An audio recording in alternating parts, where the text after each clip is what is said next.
Halo semuanya, perkenalkan saya Fatihah Rahmamelia Wardani, mahasiswa manajemen PJJ Unsia. Dalam video ini saya akan memaparkan ringkasan dari 5 artikel ilmiah terkait manajemen rantai pasok yang terbit antara tahun 2020 sampai 2025. Kelima artikel ini membahas perubahan besar dalam rantai pasok global, mulai dari ekspor pertanian, digitalisasi, keberlanjutan lingkungan, pertanian lokal, hingga rantai pasok halal. Nah, sebelumnya, headline di antara artikel-artikel ini nanti akan membahas satu artikel yang di dalamnya berisi latar belakang masalah, tujuan penelitian, metode yang digunakan, hasil, dan implikasi. Artikel yang pertama adalah Agriculture Export Supply Chain Management in Belgorod Region. Nah, artikel pertama ini membahas potensi besar wilayah Belgorod di Rusia sebagai pusat ekspor pertanian. Meskipun memiliki kontribusi ekonomi yang tinggi, wilayah ini menghadapi kendala seperti kurangnya infrastruktur logistik khusus, belum adanya cold storage yang memadai, dan minimnya dukungan negara yang terstruktur. Penelitian ini menggunakan analisis sistem dengan data ekonomi antara tahun 2014 hingga 2018.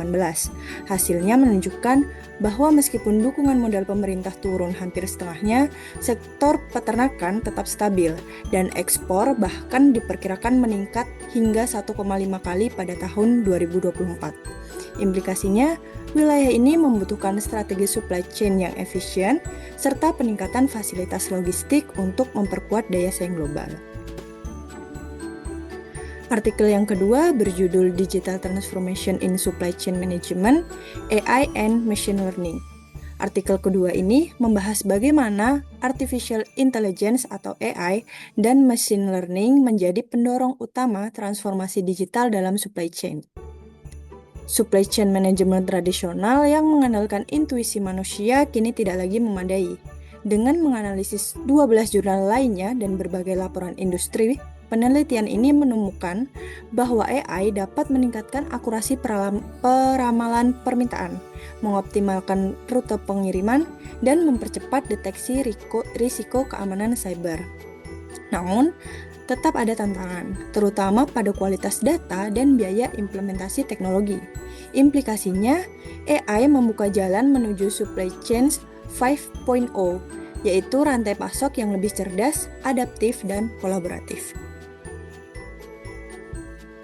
Artikel yang ketiga berjudul Impact of Green Logistics on Circular Economy in ASEAN, yang membahas atau mengangkat isu transisi negara-negara di ASEAN menuju ekonomi sirkular dalam menghadapi perubahan iklim. Dengan menggunakan metode data panel selama 15 tahun, penelitian ini menunjukkan bahwa aktivitas transportasi konvensional memiliki dampak negatif terhadap tingkat daur ulang. Sebaliknya, sektor manufaktur dan konstruksi justru berperan positif dalam meningkatkan penggunaan ulang material. Implikasinya, negara ASEAN harus mempercepat penerapan green logistik dan memperkuat reverse logistik demi efisiensi sumber daya dan keberlanjutan lingkungan. Artikel yang keempat, artikel dari dalam negeri yang berjudul Rantai Pasok Benih Jeruk di Kalimantan Barat. Artikel keempat ini membahas rantai pasok benih jeruk di Kabupaten Sambas, Provinsi Kalimantan Barat. Produksi jeruk lokal menurun drastis hingga 37% akibat penyakit CVPD. Dan salah satu penyebabnya adalah penggunaan benih non-sertifikasi yang lebih murah namun rentan penyakit. Melalui metode penelitian survei dan wawancara, penelitian menemukan ada dua pola rantai pasok utama, yaitu jalur langsung dari penangkar ke petani serta jalur bantuan pemerintah. Hasilnya menegaskan bahwa sertifikasi benih atau label biru menjadi faktor penting yang menentukan kualitas distribusi. Implikasinya, diperlukan penguatan lembaga rantai pasok, koordinasi yang lebih baik, serta standarisasi benih untuk mendukung keberlanjutan sektor pertanian daerah.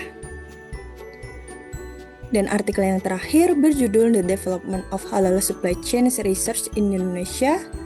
Artikel terakhir ini membahas perkembangan riset halal supply chains di Indonesia.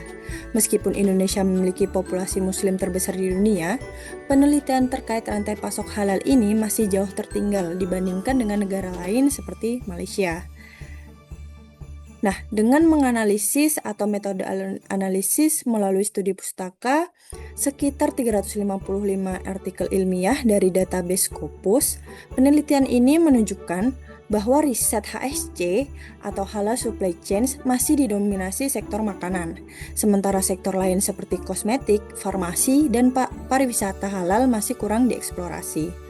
Tren terkini menunjukkan mulai digunakannya teknologi IoT dan blockchain untuk memastikan kehalalan produk secara end-to-end. Implikasinya, riset dan implementasi HSC perlu dipercepat untuk mendukung UU Jaminan Produk Halal dan pengembangan ekonomi halal nasional.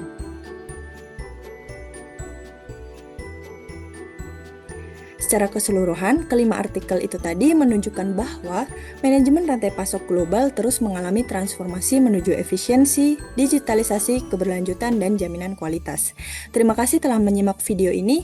Semoga rangkuman video ini bermanfaat dan dapat menambah wawasan mengenai perkembangan terbaru di bidang supply chain management.